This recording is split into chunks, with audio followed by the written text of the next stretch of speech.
Hi one and all, welcome back to my channel.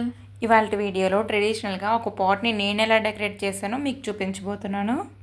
ముందుగా pot మొత్తానికి yellow colour అయితే వేసేసి 2-3 రోజులు ఎండలో పూర్తిగా ఆరనివ్వాలి.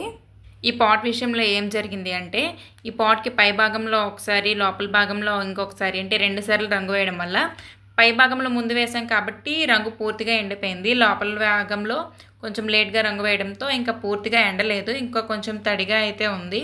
దానివల్ల చేతులకు కొంచెం లైట్గా అంటుకుంటుంది. అందువల్ల నేను చెప్పే సజెషన్ ఏదైనా ఉంది అంటే, పాట్ మొత్తానికి ఒకేసారి ఎల్లో కలర్ వేసేస్తే నీట్గా ఎండిపోతుంది.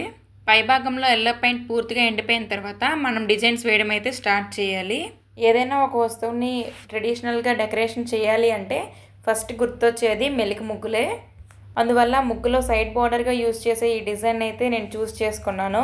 ముందుగా ఒక చాక్ పీస్ని అయితే తీసుకొని కుండ చుట్టూ ఈవెన్గా చుక్కలు పెట్టుకోవాలి.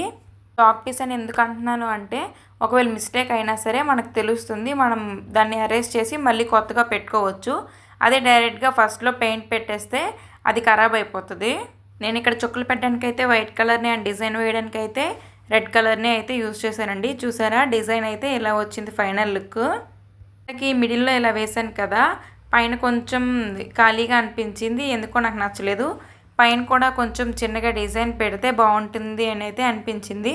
సో దానికోసం అయితే జిగ్జాగ్ ప్యాటర్న్లో అయితే డిజైన్ వేశాను.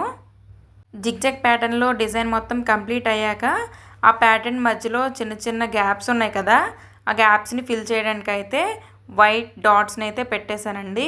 ఫైనల్గా పాట్ డెకరేషన్ అయితే ఇలా కంప్లీట్ అయ్యిందండి. మీకు కనుక ఈ వీడియో నచ్చినట్లయితే ప్లీజ్ లైక్ చేయండి, షేర్ చేయండి, కామెంట్ చేయండి. Thank you for watching.